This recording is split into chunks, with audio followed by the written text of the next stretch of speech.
Primarily, I got this because I wanted to put together a system that gives me a pretty good system for productivity and creativity work. All right, in the meantime, let's get to the unboxing.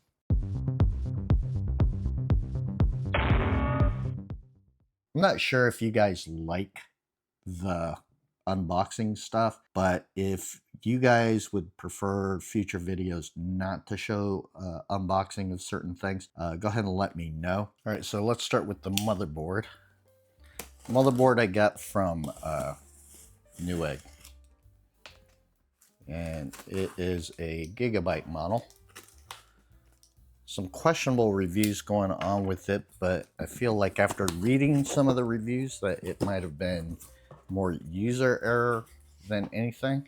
This one's the Gigabyte Aero TRX 50 Aero D.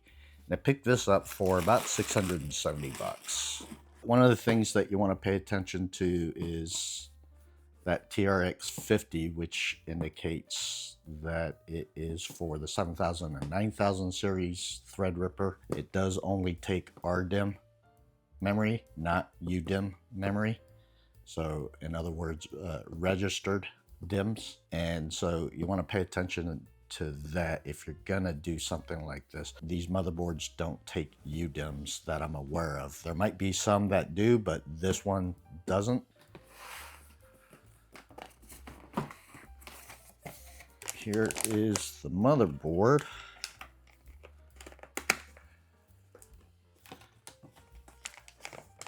This motherboard is pretty heavy. I haven't put out the video yet, but I did record some stuff on the Godlike motherboard, MSI's Godlike, and this motherboard, if I recall correctly, feels heavier than that. It's pretty beefy. Here's a looks like a Wi-Fi antenna. This looks like a thermal pad, maybe for an M.2, and a two right angle SATA cables. This looks like some kind of other adapter, G connector. Oh, it's a front panel adapter. Okay, so if you've got a front panel that has a bunch of the individual pins, you can put them in here, it looks like, where you can just do a quick plug-in. See if there's anything over here. There is another right angle SATA. Another right angle SATA. Looks like a short HDMI cable. That's a display port. No, it's display port cable. Just a short display port. Looks like a sensor. And this looks like another sensor. Another sensor. Another thermal pad. You know how sometimes you get the little rubber standoffs for a SSD to sit flush. And here's another one of those.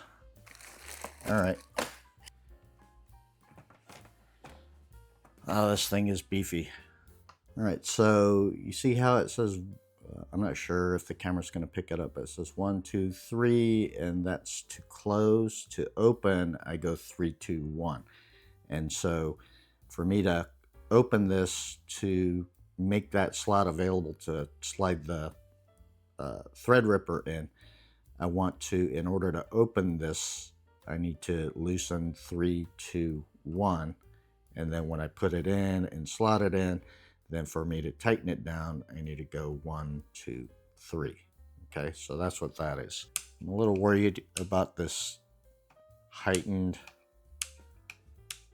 tab right here, because the last time I saw something like this with the motherboard, it snapped right off. And so I don't really much like that. We've got 4 DIMMs right here, or DIMM slots. And so this is a board like this and a CPU like this prefers quad channel. And so I do have some memory that we're going to go over, and we'll talk a little bit more about that. And it looks like it's got a power button right there. There's the error code readouts, and lots of connectivity along here. Lots and lots of connectivity. And I'm not gonna go over too much of that stuff. Here is 2 SSD slots. This looks like a heatsink for the chipset. And here is another SSD slot and 2 more PCIe slots. So up to 3 GPUs for this motherboard if I wanted to do something like AI workloads, which I don't because that's a joke and I'm not going to talk much about that. But here is the rear I/O, and so I'll show you some labels here or talk about it on the back end of the build of what this motherboard has. All right, so overall that's the motherboard. This looks like some a header for those sensors. All right, so it looks like it's an ATX width, but I thought it was going to be an eATX width, but it looks like it's an ATX width. All right, anyways, real quick here, I did get some a thermal pad. I think it's 7950 TPM. It's a phase change sheet. What I got this for was for the CPU, and I got it instead of thermal paste or even a graphene sheet, because after doing some research, I felt like this was going to be optimal for cooling without having to do an AIO, because here shortly you're going to see the cooler that I got for it.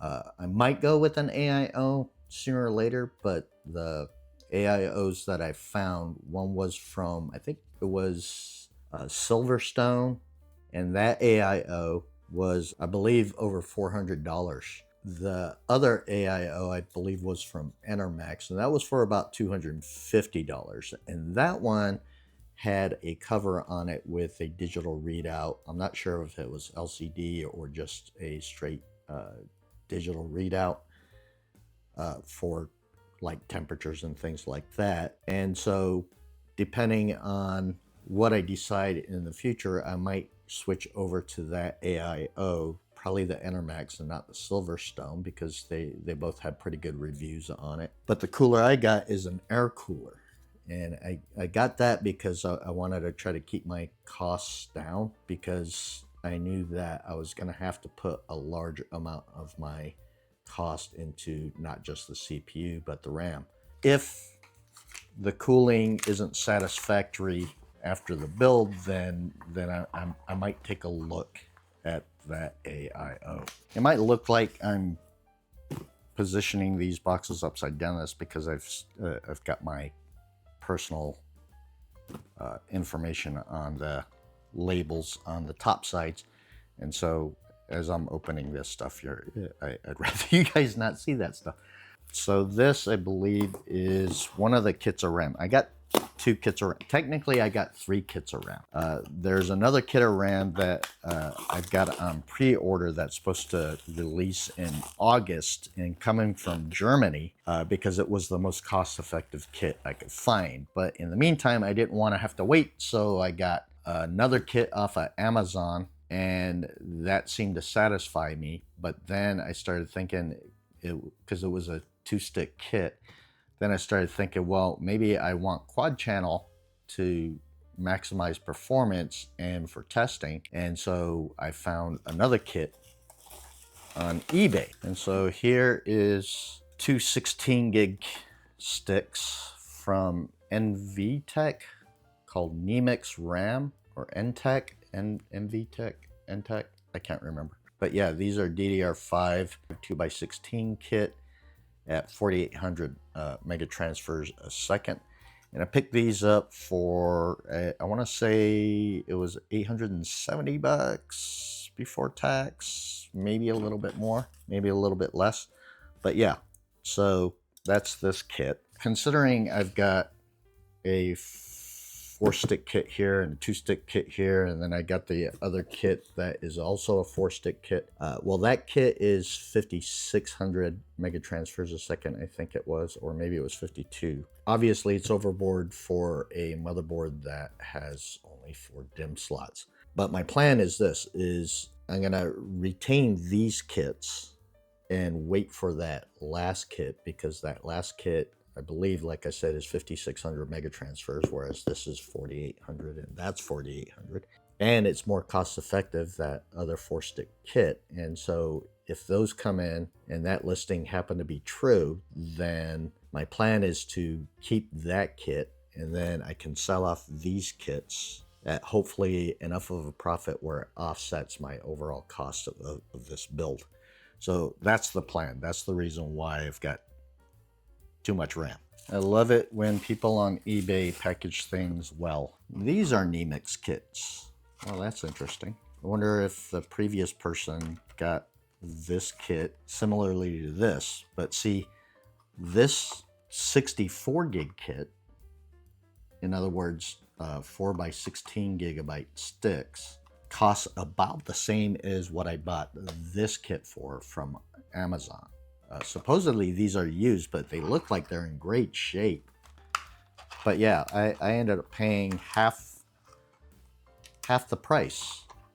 Same price as this kit, but twice as much. So yeah, that's why I ended up getting this after I ordered that kit. Not seeing any missing SMDs. Yeah, this might turn out to be a really good deal for me. This, I believe, is the cooler. This is from Outtakes.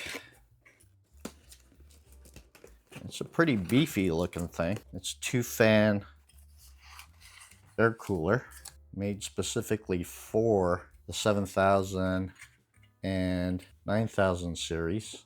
As you can see, it's got 8 heat pipes, I think. 1, 2, 3, 4, 5, 6, yeah, 8 heat pipes. Okay, mounting brackets, and then the fans. Okay, so that's our cooler. And lastly, for dessert, is the Threadripper, which I also got on eBay. Wherever Threadrippers are sold, brand new, I believe the average price I was coming across, retail price, was $1,420 for 9960X. The reason why I chose the 9960X was because it seemed to be dollar for dollar the most cost-effective Threadripper, meaning that performatively I get more for my dollar for the 9960X than any other Threadripper, including older versions of Threadrippers. What I found on this one was somebody auctioning it, and at the very last minute I slid in there with a bid of $1,060 and it won. And so if this is new in the box, I got it for about $360 off. After tax, more than $400 of savings. And this looks like an actual AMD seal. And as you may or may not see, that is the 9960X. Turns out to be a pretty good deal. I got a Threadripper 9960X for a little over $1,000 before tax. Other than a GPU and a power supply, but I have those things on hand, and SSDs. So I'm not too worried about that stuff. So the next step is for me to put this thing together and then run it through some tests and see how it does. All right, so I'll be right back and we'll start to build.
our Threadripper.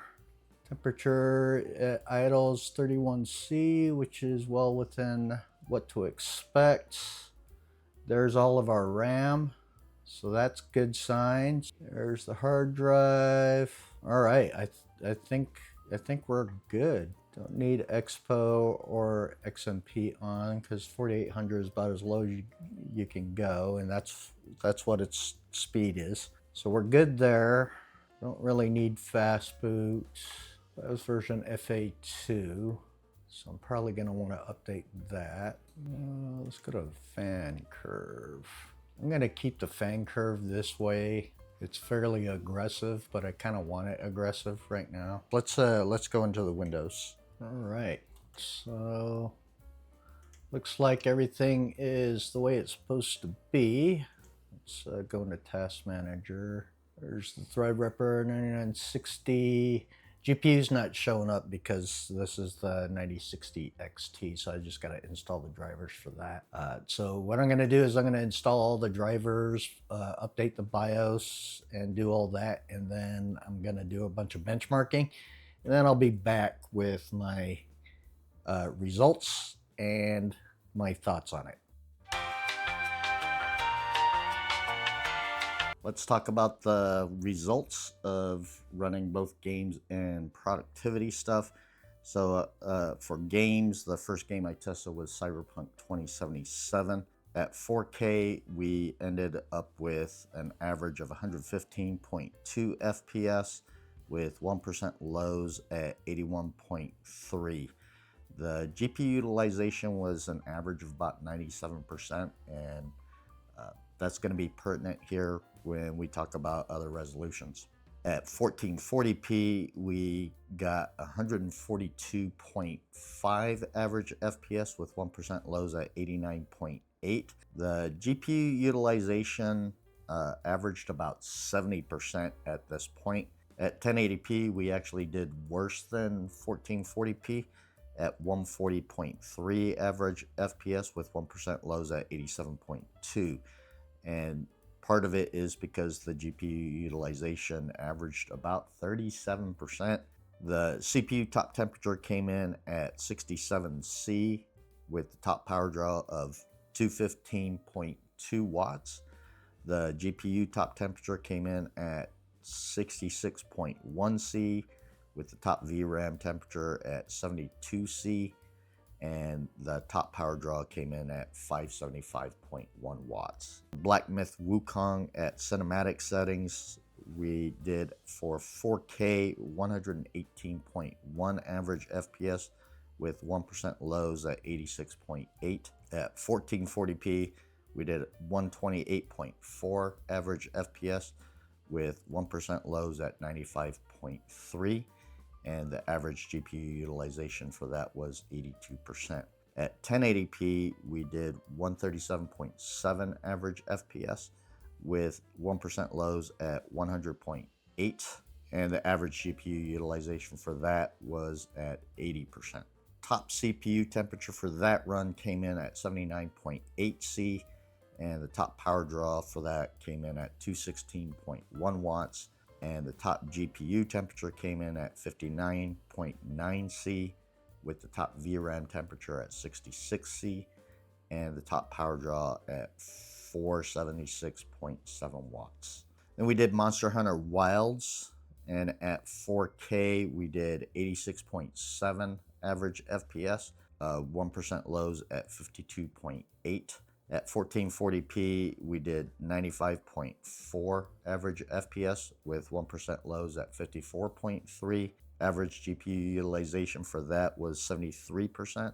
At 1080p, the average FPS came in at 94.8 FPS with 1% lows at 54.4, with the average GPU utilization at 64%. Top CPU temperature came in at 75.5C for that, and top power draw at 177.9 watts. For the GPU, the top temperature came in at 60.6C with the top VRAM temperature at 68C and the top power draw at 449.3 watts. Then we did Steel Nomad, and at 4K we came in at 145.4 average FPS with 1% lows at 124.8. At 1440p we did 252.4 average FPS with 1% lows at 199.6 with an average GPU utilization of 97%. At 1080p we did 261.7 average FPS with 1% lows at 211.5 with an average GPU utilization of 74%. For the CPU, the top temperature came in at 50.9 C with top power draw of 188.3 watts, which is understandable since Steel Nomad focuses primarily on the GPU, not the CPU. For the GPU, the top temperature came in at 64.8 C with the top VRAM temperature at 66 C and the top power draw coming in at 589 watts. Then we ran Red Dead Redemption 2, and at 4K we did 132.5 average FPS with 1% lows at 54.5. 1440p we did 142.1 average FPS with 1% lows at 59.6, and the average GPU utilization for that was 72%. At 1080p we did 148.9 average FPS with 1% lows at 44.2 and about the same utilization as 1440p at about 72%.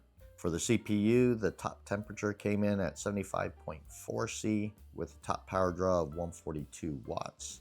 For the GPU, the top temperature came in at 61.7 C and the top VRAM temperature at 68 C and the top power draw at 381.3 watts. Then we moved on from the game stuff and went into CPU intensive things and productivity things.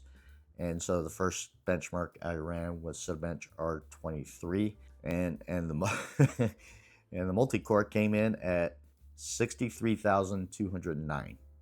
Insane numbers. The single core, because this is not a single core focused CPU, didn't do like hyper well over regular consumer based CPUs, but it was still respectable at 2116. The CPU ended with a top temperature of 77.3 C with the top power draw of 349.8 watts. And this is a CPU with a TDP of 350 watts, so it pretty much hit that number. Then we went on to Blender 4.5.0, and I only focused on the CPU. Monster came in at 409.8 samples per minute. Junk Shop came in at 277.1 samples per minute, and Classroom came in at 222.9 samples per minute. The CPU's top temperature for Blender came in at 80.1 C with top power draw of 350.1 watts. Then I ran 3D Mark's PC Mark 10, and it ended up with a score of 12,207. And right here I'll show you a comparison of that score versus other past scores. And at 12,207, it is a pretty respectable score. I was pretty happy with the results for that. For the CPU, the top temperature came in at 78.3 C with top power draw of 349.9 watts. And then I tried Shotcut, my video editor, and this is where I was hoping to find a large difference, especially on rendering and exportation, to hopefully in the long term save a lot of time versus my 285K CPU. And what I did was I used my past video that I edited for using the HP OmniDesk as a potential method of saving money on RAM. That video is a bit over 29 minutes with a lot of different tracks and effects and filters and such. It was edited and exported at 4K 24 FPS using the H.265 codec and using the RTX 5080. And believe it or not, using a 5090 for video stuff, unless you're doing like 8K videos and things like that, or something very cinematic, a 5090 is not going to be all that much different than a 5080 as far as results go. So I just ended up using the RTX 5080. On the 285K system, the export came in at 1 hour and 13 minutes. On the Threadripper system, it exported at 1 hour and 19 minutes, so 6 minutes longer than the 285K system. And I'm going to talk on the back end a little bit more about that when I talk about my conclusions. All right, but those are the results. You might be surprised. I know I was surprised in certain areas. Now let's talk about the things I found. So first and foremost, during the build, I did find that the BIOS version on this motherboard was FA2, which came out somewhere between June and July of 2025, which is fine overall. There is a version FA3, but the main change between FA2 and FA3 was to set up a secure boot as a default mode. And so I wasn't all that concerned about that, mostly because this isn't going to be an online server system. It was going to be potentially my go-to video editing rig. And so I just kept it at the version FA2. Another thing I experienced and am still experiencing is Windows 11 shutdown process. It would power cycle through shutting itself down and then restarting, as if I hit the restart button on a motherboard or a PC case, which was not the case. I would click on shutdown.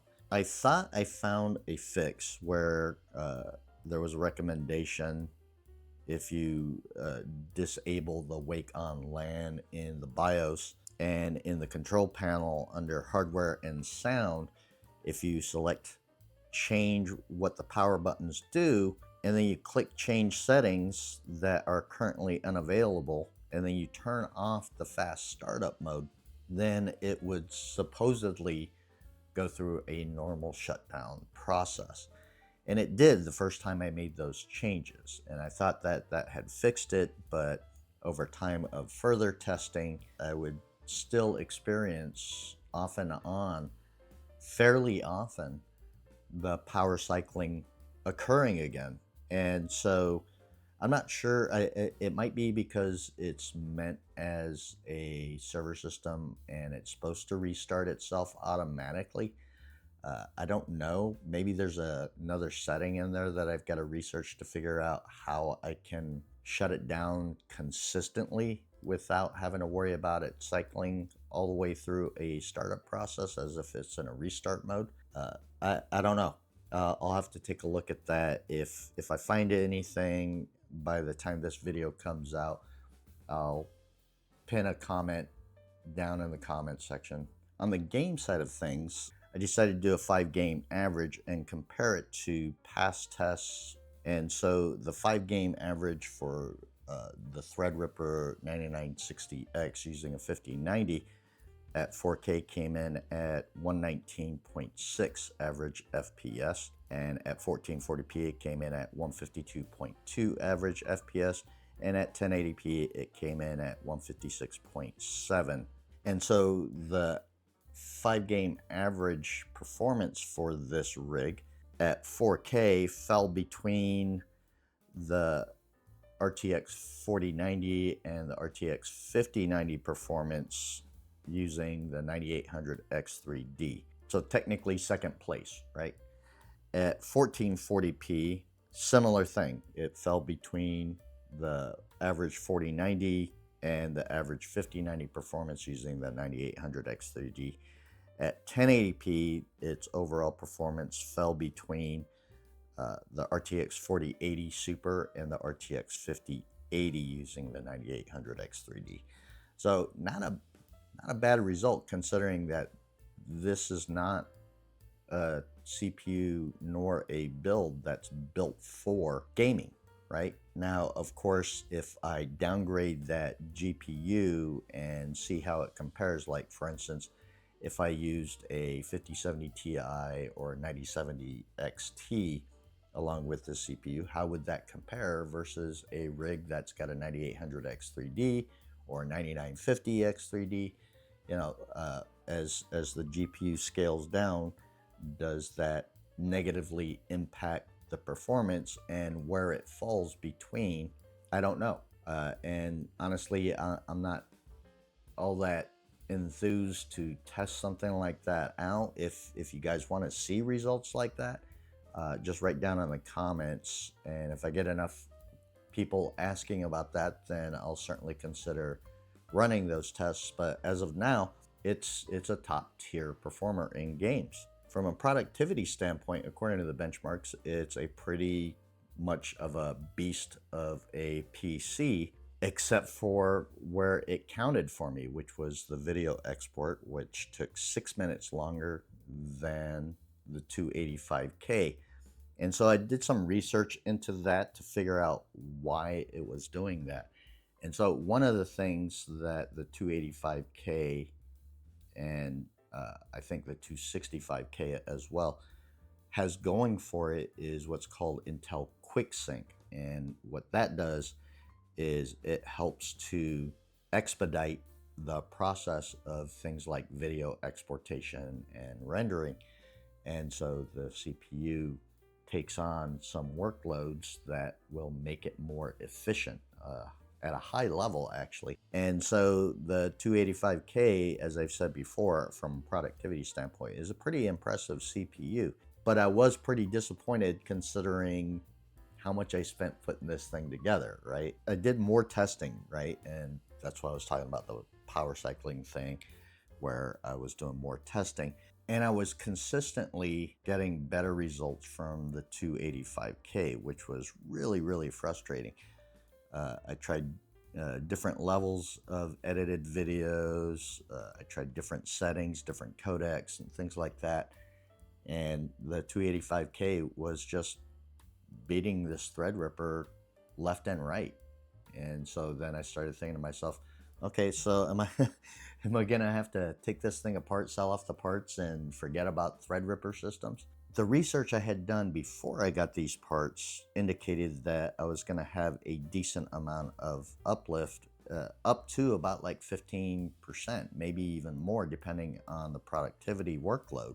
And so I was a little frustrated. I started asking myself, well, what's my main bottleneck, if there is a bottleneck? And so I went to Puget Systems results, and I started looking through their results, which was one of the things I initially did, but I didn't dive deep enough to take a look at it. But Puget Systems, according to them, on video editing, that this Threadripper should have outperformed the 285K. And by the way, they used a RTX 5080 on their tests too, not a RTX 5090. Then I started wondering, okay, is it the RAM that's somewhat bottlenecking me, because the RAM that's in here is 4800 megatransfers. But historically, from testing PCs with different RAM, and I've done another video on that, I don't think that was the case. And considering I didn't have any more RDIMMs, RDIMM ECC RAM at a higher speed, at least not until August timeframe, there was really no way for me to test that, right? Unless I took the RAM in the 285K system to its base clock, which would have been 4800 megatransfers. I guess I could have done that, but that's not how a 285K system would be set up. So it's kind of a non-starter as far as a fair comparison goes, because nobody's going to take it down to 4800 megatransfers on a 285K system on purpose with the thought process of, oh, I want to slow this down. It just doesn't make any sense, right? So there was no point in me doing that. Then I started thinking, well, what if my video editor is the bottleneck, right? Software can be a bottleneck. if you compare one piece of software to another software from another company of like kind, one software can run more efficiently than the other, especially as hardware changes. Then I started looking at DaVinci Resolve, which was one of the categories that Puget Systems tested for the Threadripper versus like 285K and 9950X3D. And believe it or not, once I changed over to DaVinci Resolve, it behooves me to tell you that I didn't use the exact same video that I used in Shotcut, because there are different formats and file systems in DaVinci Resolve versus Shotcut. And so I just took a bunch of media from a specific video that I've edited already before, and I just started throwing some stuff in there with a bunch of different assets, and then I made some changes and put in some music. I added in some color grading and all kinds of different things. I didn't, chop up the video as if it was going to be a finished product, because that would have taken hours just to do that and get it ready for export. But it was a little over 41 minutes at the end for the entirety of the video. And so I felt that would be a fair test. And so I exported that video with the 285K system, and that took 7 minutes and 3 seconds to export. Then using the Threadripper system, it took 6 minutes and 7 seconds, which is a whole lot better, right? I mean, that's actually 13.2% faster than the 285K system. And if you take a look at the Puget Systems overall score, estimates about a 14.4% uplift in performance through DaVinci Resolve. So one, I'm pretty sure they probably didn't use 4800 mega transfers for their RAM. If I had to guess, they'd probably use the 5200 or 5600 kit. And two, it's their overall score that hits the 14.4%, so long GOP, raw, etc., etc., etc. I'm just testing the export time. So I think I've proven that this is indeed a better product for the long term when it comes to video editing and export, just not with Shotcut. That makes me having to look at DaVinci Resolve, which I've been kicking that can down the road for quite some time now, because Shotcut is so much easier to use, and it's a pretty straightforward software.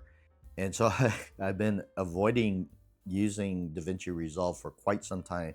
But now, if I am to keep this system and have a better experience on export times and rendering, now I'm kind of stuck where I think I'm gonna have to dive deeper into DaVinci Resolve.